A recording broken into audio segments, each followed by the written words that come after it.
Hey everyone, thanks for joining. Today I'm speaking with Wenyuan Wu. Wenyuan's the executive director at Californians for Equal Rights Foundation. She's a scholar, a writer, and a civil rights worker. Hi Wenyuan, thank you very much for coming on. Thank you very much for having me here today.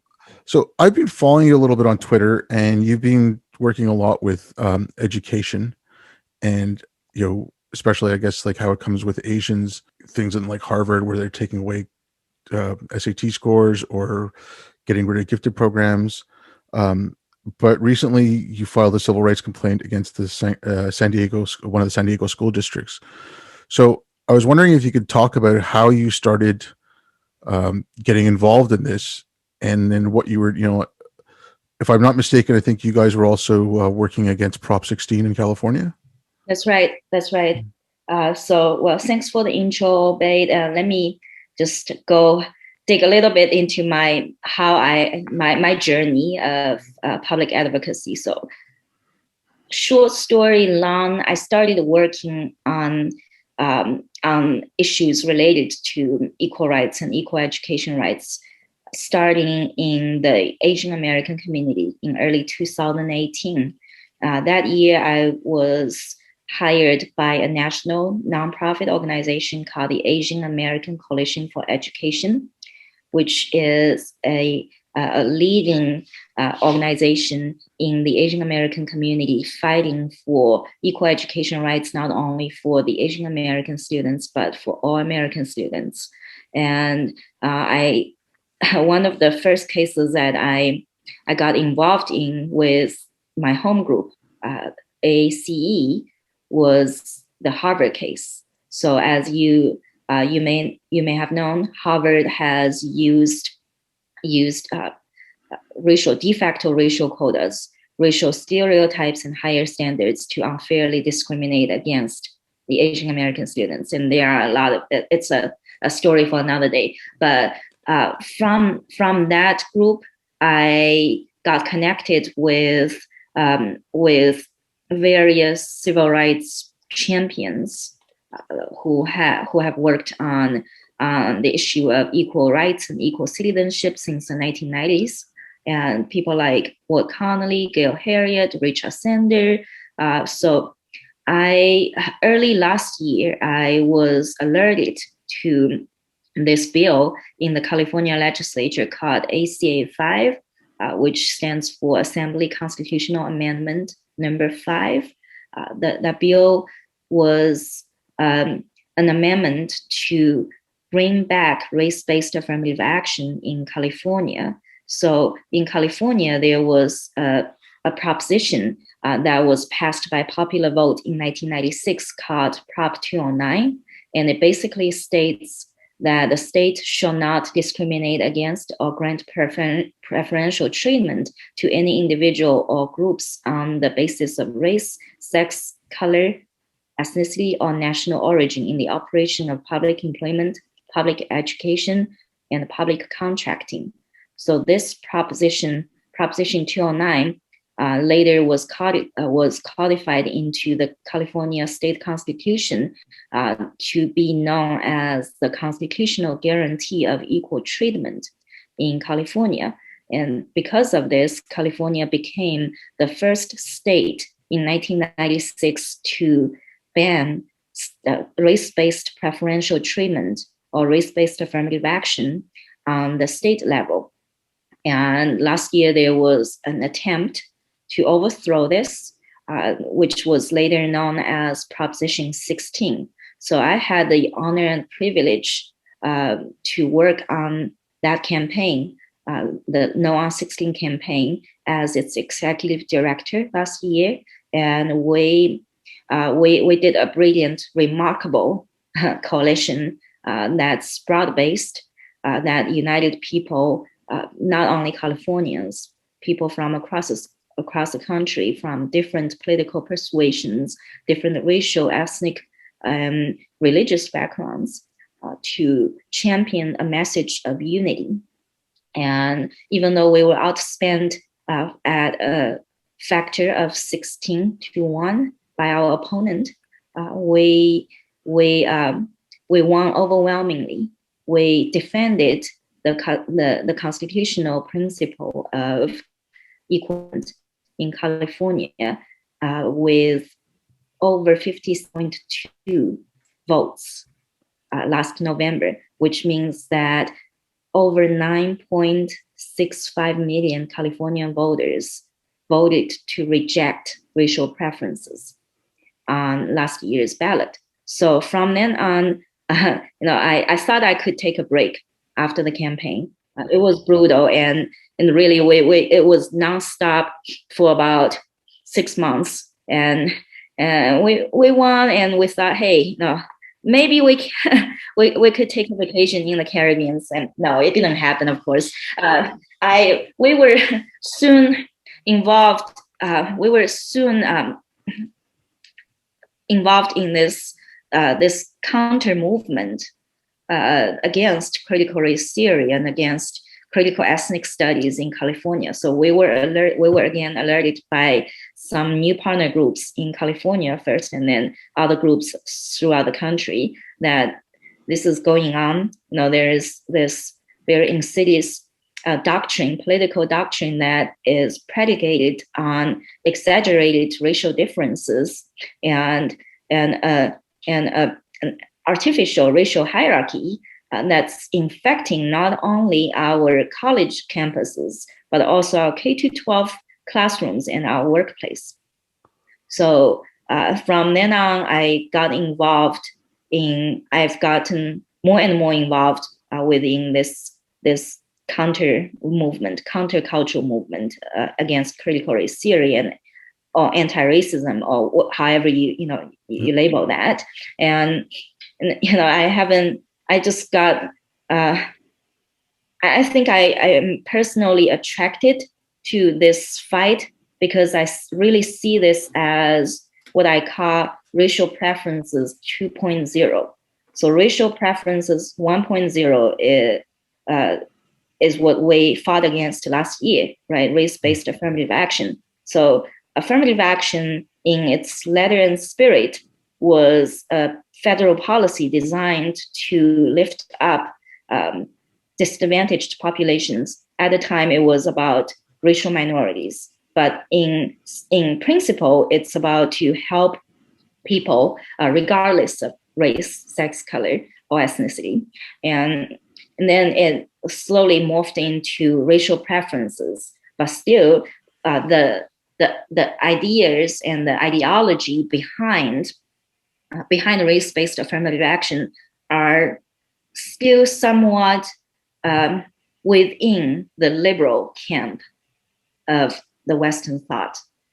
And then as I read into the intellectual underpinnings and the policy prescriptions of critical race theory, I find these writings to be very dangerous because they are still perpetuating this ideology of race grievance, but they are prescribing a revolutionary reaction to racial inequalities, to unequal outcomes that naturally exist, in any real society. So yeah, that's my long story short version. All right, thank you very much. Okay, first of all, like the work you did on Prop 16. Now, I'm in Canada, but I was following this on Twitter, and I'd spoken to one person who had been doing some work on it. And I mean, yeah, you guys were there all the time, like you were, putting it out there. And I mean, as far as I can tell, it was, it was a large portion of minorities voted against it. It wasn't just like, okay, oh well, like they couldn't use the narrative, oh well, it was just racist white people who were voting against it, right? Like it was a large portion of minorities. But when a government sees that, like it seems like they're doubling down even more. Like I know you mentioned it in the schools. Like I've been seeing this stuff in the schools slowly encroaching for the last 3 or 4 years. Mm-hmm. And like when you started looking into the stuff in the schools, did it somehow make sense how they could do away with the wording and bring back race-based policies like that? Like once you started reading the critical race theory, did it make sense like why the government was doing that? Or I mean, in a way, it does make sense to me because I think what is happening in terms of the establishment, the political establishment's persistent refusal to accept the overwhelming public consensus against racial preferences is rooted in interest and is rooted in power.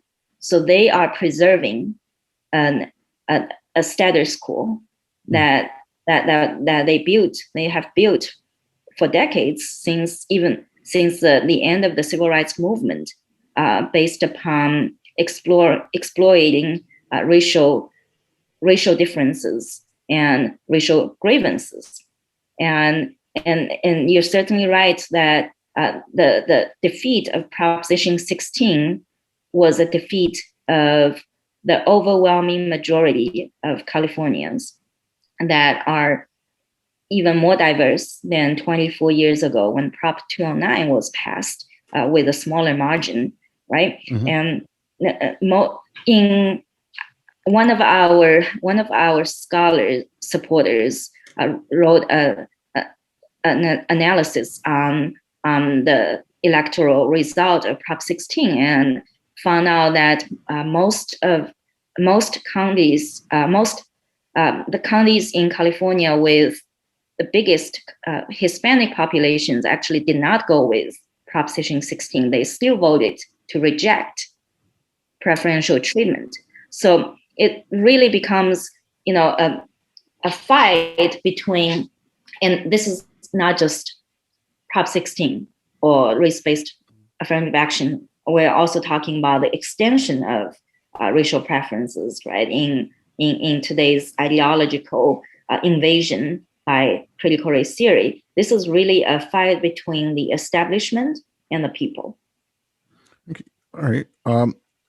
About the stuff that you're seeing in schools, because again, like I'm just seeing this maybe from a distance, and I'm reading some of the stuff, and it's, I read the race-based, like the ethnic thing that came out of California, and at one point, I mean, they were kind of blaming Jews for everything, and I was like, who thinks that's a good idea?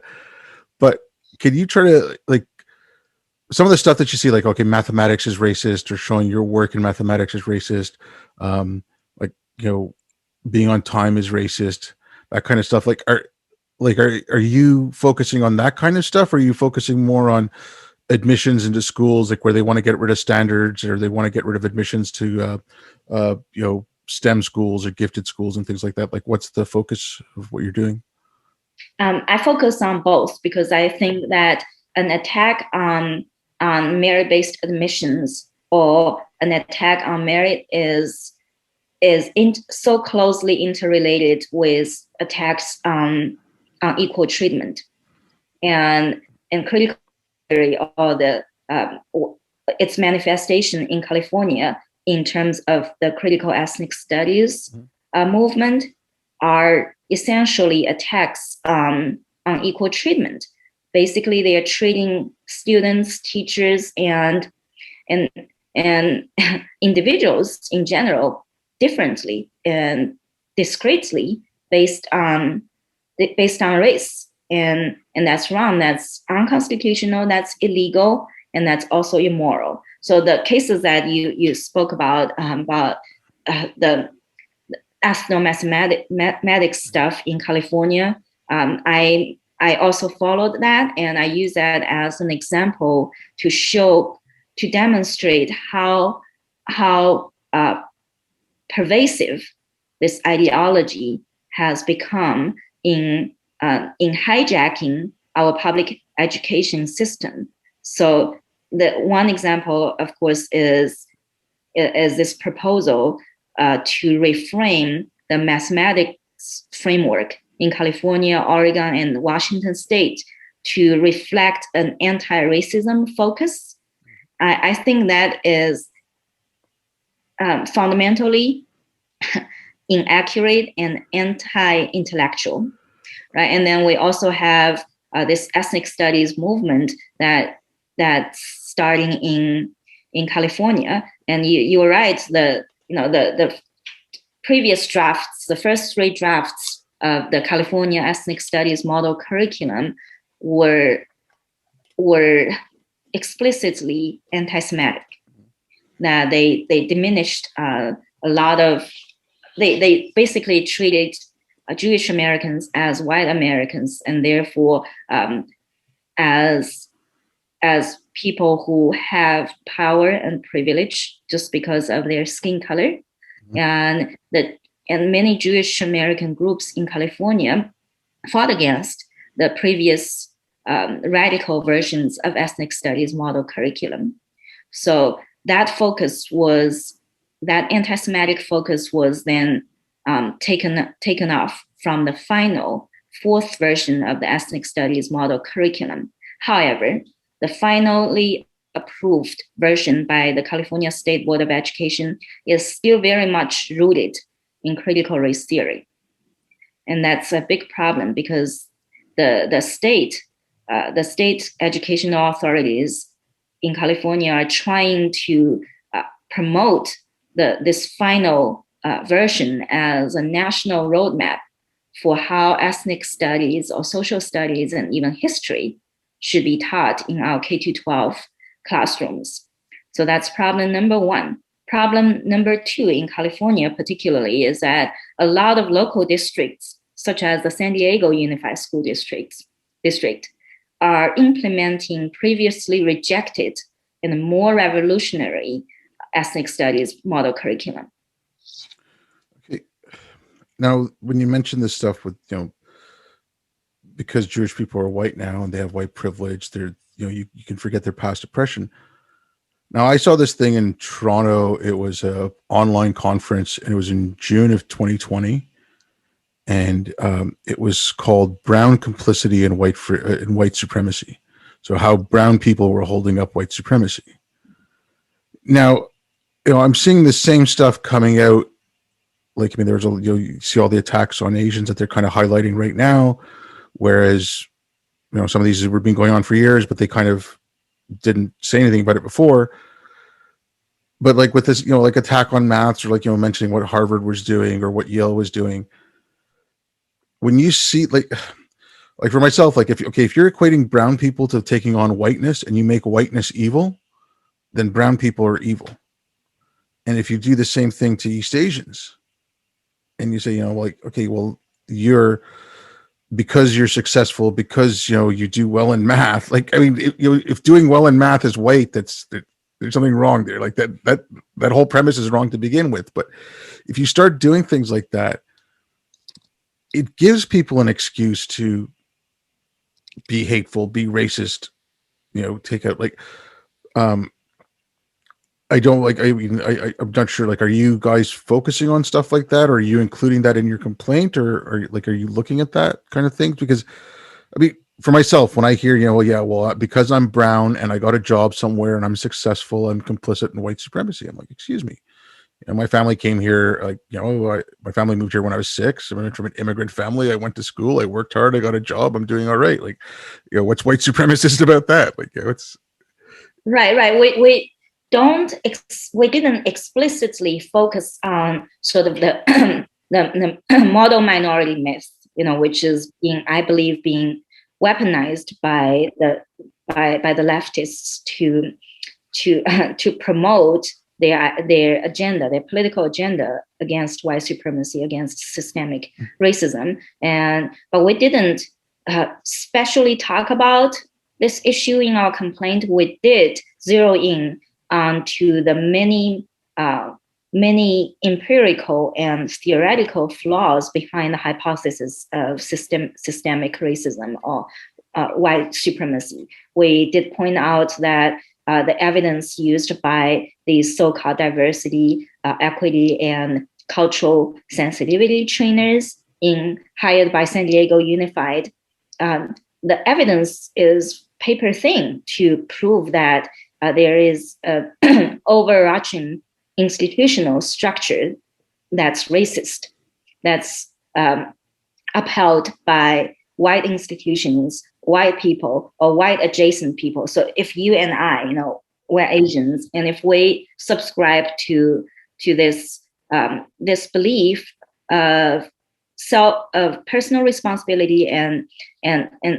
self-empowerment and agency, which are uniquely Protestant values in North America, and it's also, they are uniquely American values as well. But if we subscribe to these values and we operate our lives along these principles, then somehow we're considered white adjacent or complicit in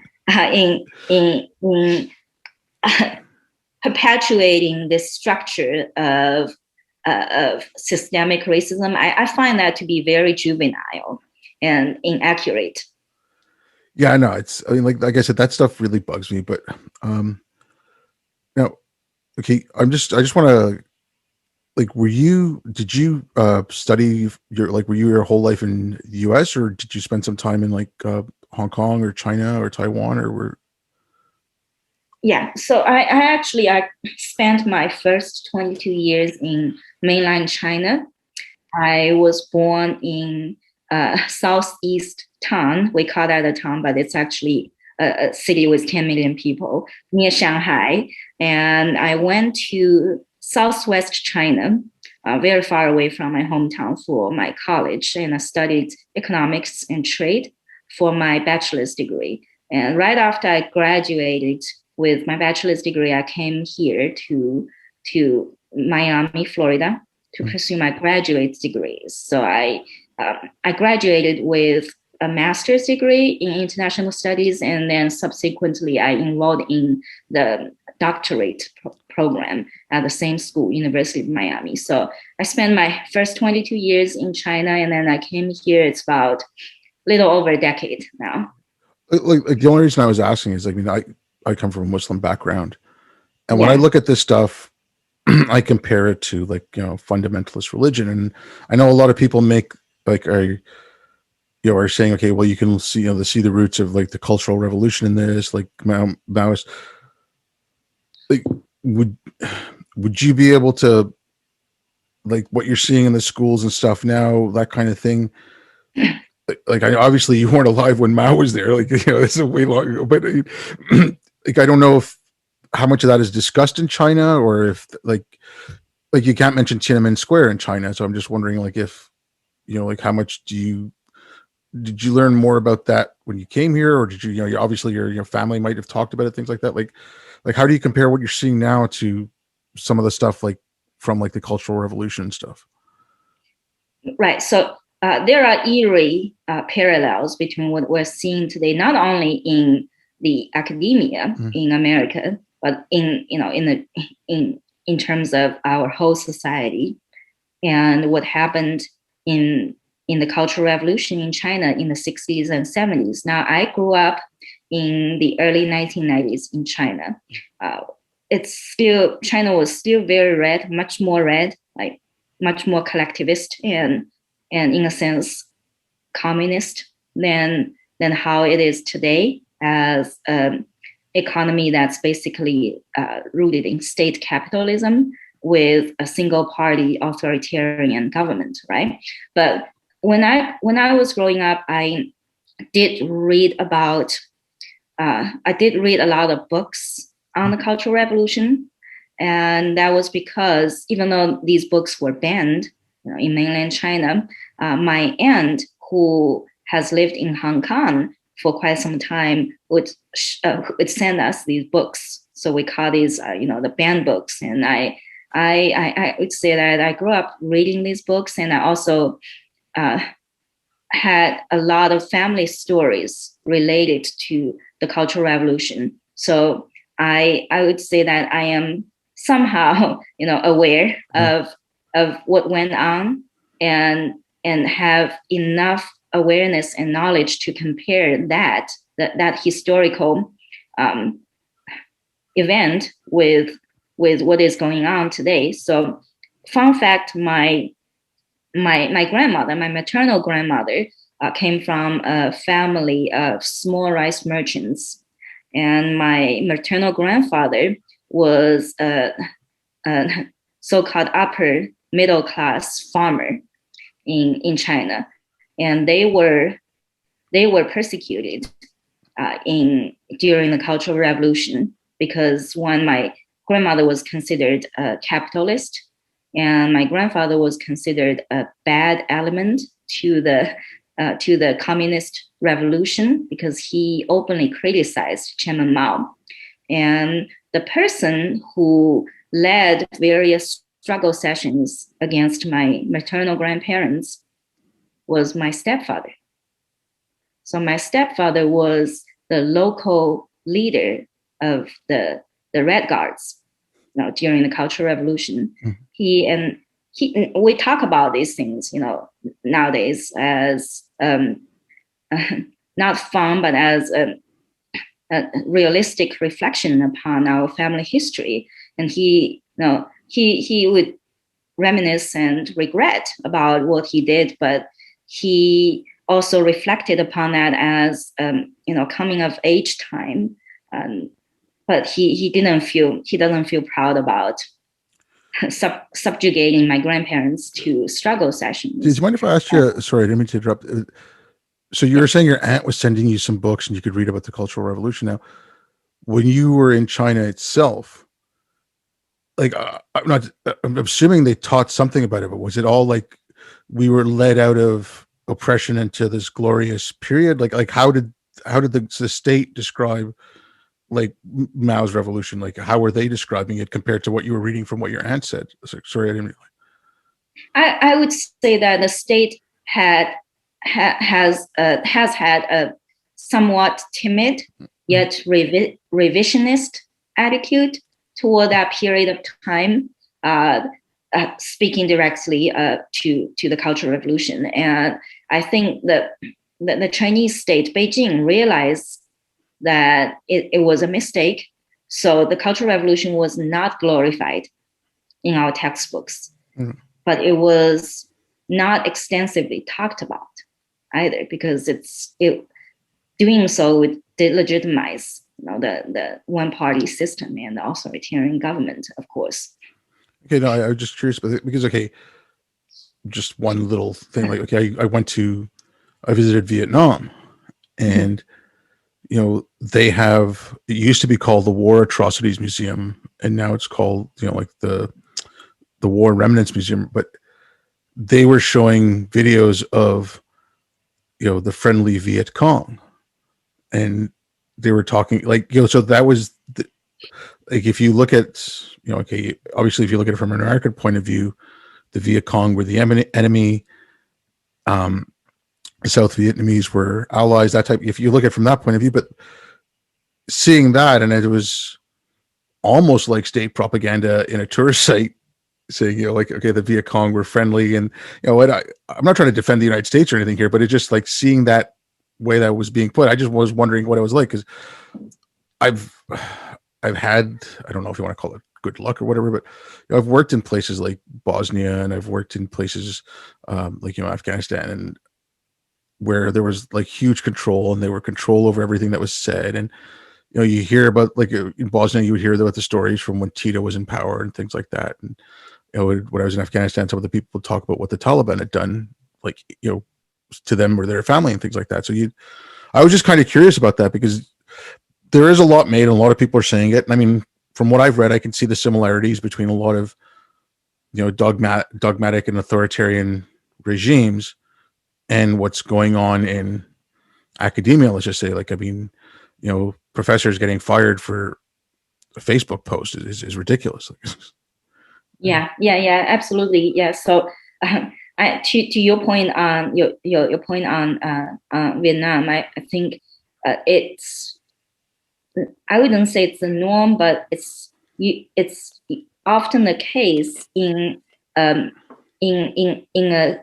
country or nation governed by one party rule to rewrite history from the perspective of the victors. And I think I've seen that in China, in which that the revolution, I'm not talking about just the Cultural Revolution, but the Red Army and the revolution in the World War II are portrayed with a bias toward the Communist Party and the Red Army. But the Cultural Revolution is a peculiar case because I don't think the state, I don't know about Beijing right now because I haven't lived there since the late 2000s, but I don't think the state glorifies it because it's a tremendous tragedy in terms of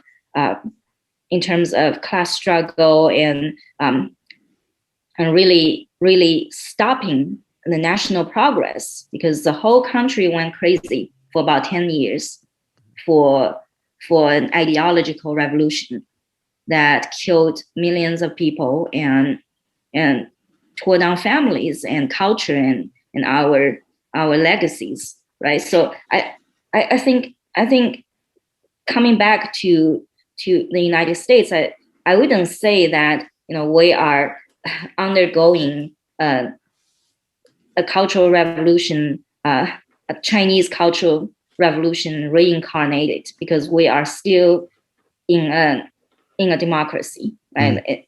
Even though it's imperfect, it's still relatively more open and more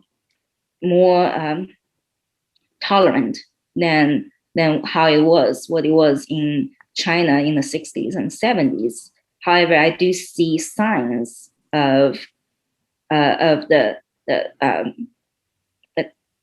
struggles, group-based struggles in today's society here that reminds me of what I've read about and what I've heard about from my family members regarding the Cultural Revolution. I just want to I'm not comparing a professor getting fired for a Facebook post to what happened during the Cultural Revolution, or what happened in Pol Pot's Cambodia and stuff like that. I mean, they were killing intellectuals. But it was just you can see the shadows of it. It's like a pale reflection, and I mean, but that's what I'm like. I worry about. Okay, you're seeing the pale reflections now. If it's not kind of stopped, yes, I live in Canada. We're a democracy, like I said, the United States, for now. But when you have kids coming home from college and basically having a struggle session with their parents and telling them their parents they're racist and awful people, a father scratching his head like, okay, I paid $60,000 to send my kid to Yale, and they're coming back telling me I'm a racist, awful person. Like, it's like I said, it's pale echoes of what happened, and I'm I don't want to. I'm not trying to make any kind of actual comparison, like saying it's because it's not. Like, I've read about it. So I like intellectually, I'm going to say like there's no way it's like that. But like I said, I also see echoes of fundamentalist Islam in it. I see echoes of different things like that. I just wanted to get your perspective on it. Sorry, I didn't mean to derail on this, but right. And I agree with you. I think as I said, there are scary resemblances and parallels between what's going on here and what happened, in repressive regimes when it comes to cleansing dissidents and different opinions throughout the humankind history, right? And I think we should be worried about it, but I do have tremendous hope that we will prevail. Our counter movement will prevail, even though that it seems we're facing a very daunting task now that the federal government has come out officially. The U.S. government has come out officially in support of critical race theory training, and there is a multi-billion-dollar industry behind anti-racism, diversity, equity, and inclusion, and we're seeing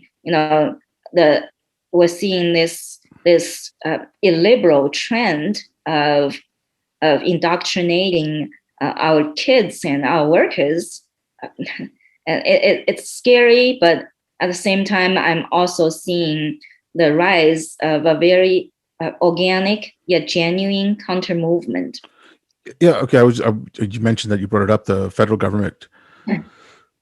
I mean, okay, I'm not Canadian, but I would not have voted for Trump. I would not have voted for Biden either in the last election. I said, if I would have voted down tickets. So if I was living in California, I would have voted no on Prop 16, like that kind of stuff.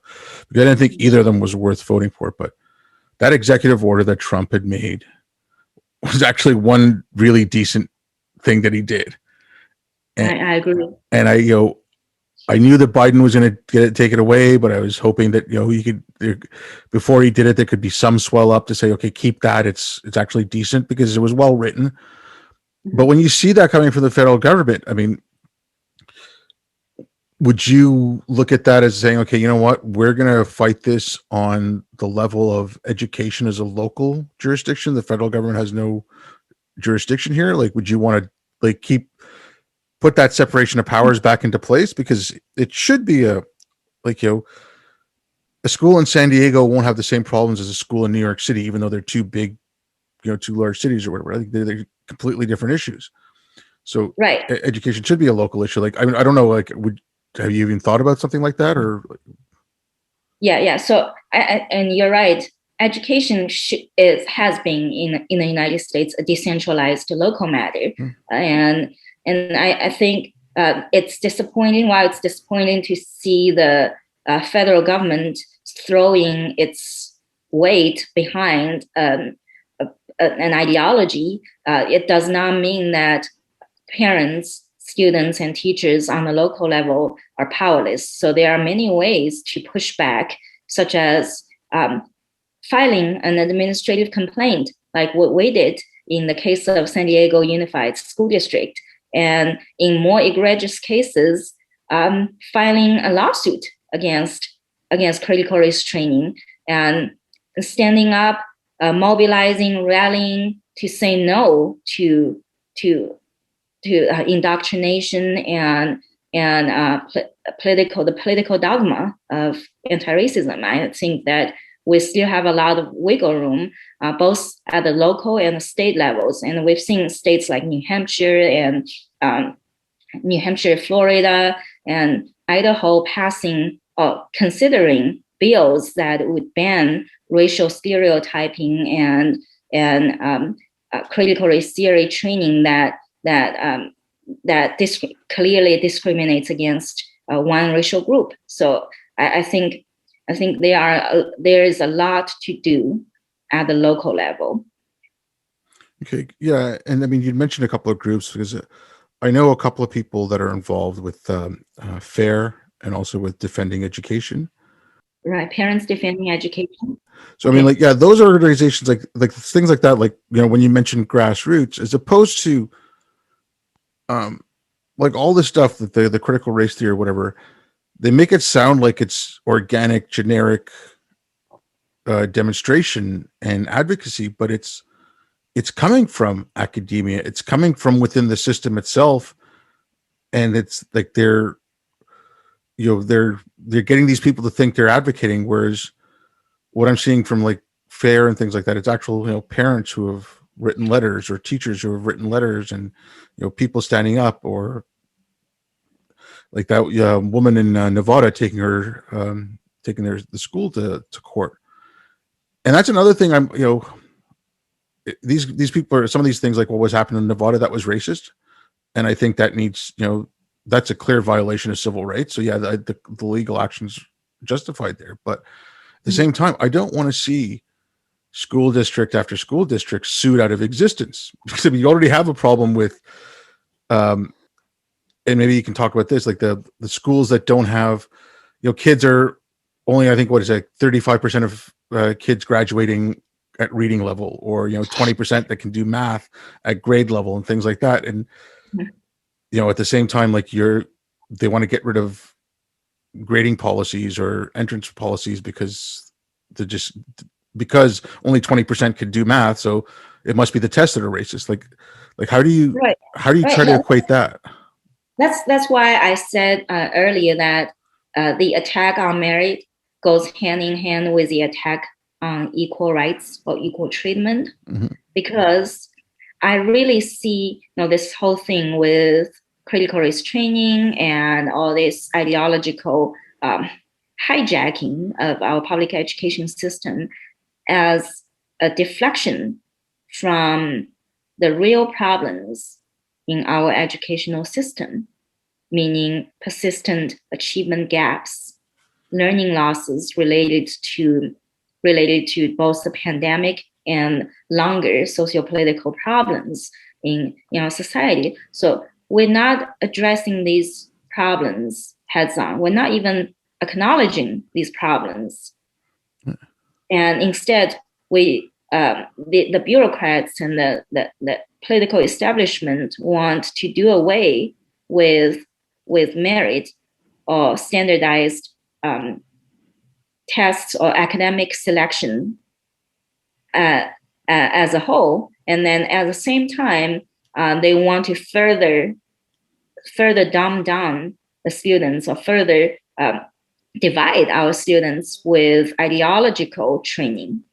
So this is a these are two problems that are interrelated, and we need to address both. So that's why I said I focus on both, and I agree with you that the legal route should be the last resort, because it's very difficult and expensive to build an effective legal case against a school district or a school. And you mentioned the Nevada case, the democracy prep case. That was a perfect case, but where else and to which extent can we scale that, right? That's why I say that the legal route it should be the last resort, and which is why we started working on the administrative complaint against San Diego Unified, because we basically did it in-house with the help of a pro bono attorney with some knowledge in education related lawsuits. So we didn't really expend money or taxpayer resources into in terms of launching legal proceedings against the school district. And most importantly, through that administrative complaint, we want to raise public awareness on the pervasiveness of critical race training with this particularly bad case of San Diego's Unified mandatory teacher training as an example. So I think at the end of the day, the war needs to be fought in the court of public opinions. It's a cultural war. It's more important but more difficult to change the hearts and minds of people than to challenge certain policies and initiatives in the court of law. Yeah, I mean, I agree with what you're saying there. Like, if you don't, you can win the case, but if you don't get people on board with it, they can still find ways around and subvert the legal precedent. But one thing like that you'd mentioned, and but I think you also both of us mentioned that it starts with like what's going on with Harvard and Yale and stuff like that. Like, I look at what's going on in the education system, and you read the statistics of how many kids can't read, how many kids can't do math, and so you get to Harvard and you're like, okay, we're going to boost someone's SAT scores, or we're not going to let in an Asian student because your personality type doesn't match or whatever. Like they weight it with personality, all that. Yeah. But now I have no problem with helping someone, and Harvard wants to help some kids and get them into Harvard. Why not give them a year to prep and get them courses and get them ready instead of just giving them you're not fixing the problem. Like you're bailing out the boat and it's still filling up with water because there's holes in it. Like, fix the system where people can't read and do math, and then maybe you won't need to bump them up 200 points with SATs. Like that's yeah. Well, I see two. Well, I see really two general problems with race preferential college admissions practiced by so many selective colleges, right? And the first problem is that you are literally hurting high-performing and hard-working students who come from politically disfavored groups. By that, I mean the Asian American students. Right.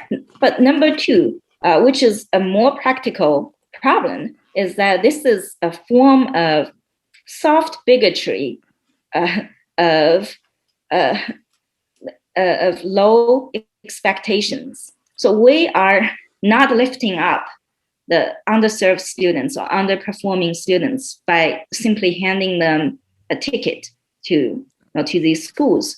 We are creating a future problem of declining academic competitiveness and declining graduation rates or matriculation rates for these students.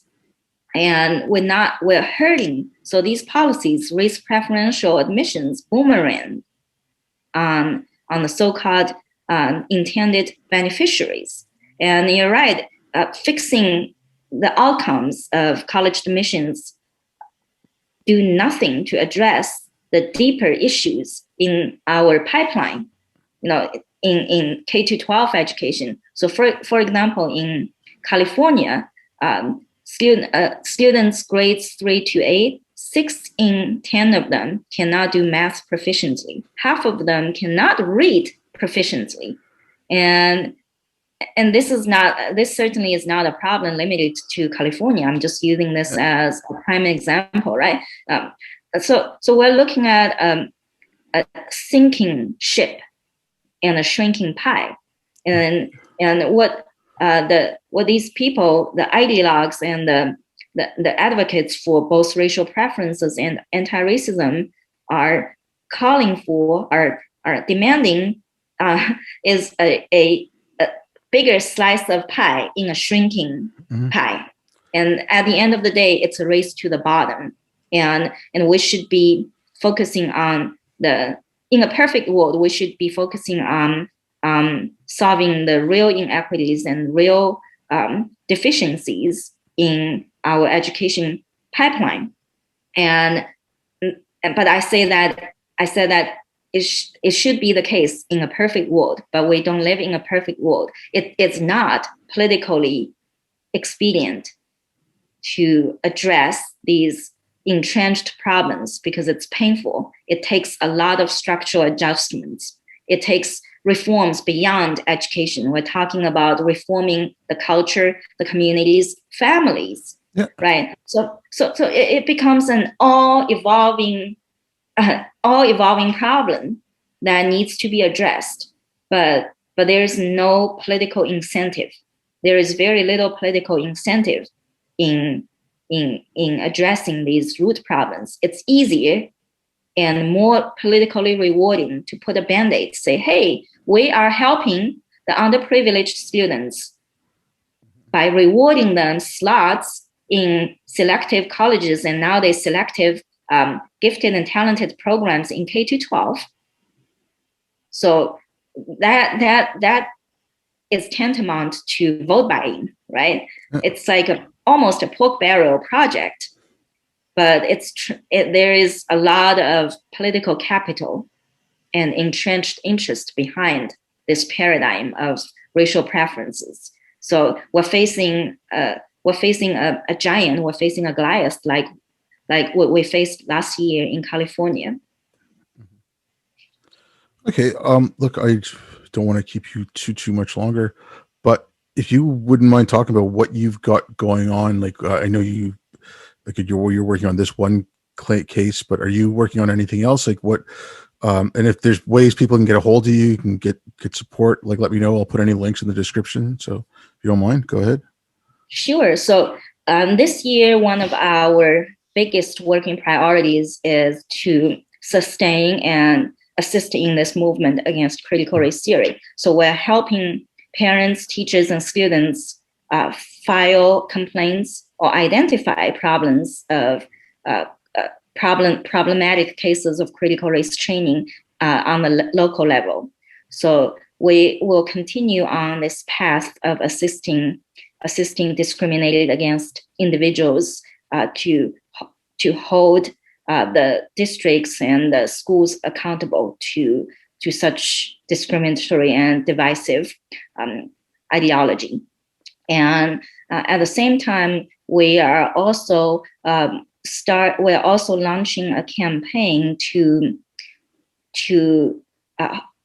bring bring the public attention onto the University of California system. So even though that in California, race-based preferences are unconstitutional thanks to Prop 209, we have a lot of evidence, overwhelming evidence, showing that the University of California has been implementing underground preferences for many years, and increasingly so since 2007, especially in its selective campuses like UCLA and UC Berkeley.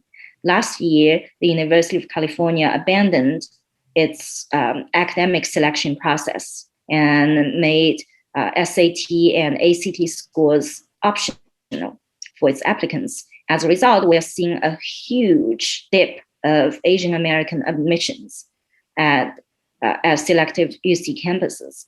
And there's something seriously wrong with it. So we are calling upon all affected parents and students to report their cases to us. So they can go to our website, cferfoundation.org, and go to the link called Report UC Discrimination. And so that's another case that we are working on. And in the third case, the third priority is this continued movement in California to highlight various problems in critical ethnic studies. So these three projects are our focuses for the foreseeable future. And the best way for people to get a hold of me is by email. And my email address is wenyuan.wu@cferfoundation.org. And people can also interact with me on Twitter by my real name, Wenyuan Wu. And yeah, I'll be very happy to talk to people who are like-minded and people who also disagree with me, with some intellectual conversations. So, well, yeah. I'm surprised you came on here then, if you wanted intellectual conversations. Thank you very much for coming on. It was great talking to you. Well, thank you, Obed, for having me. And thanks everyone for listening. I'll be back.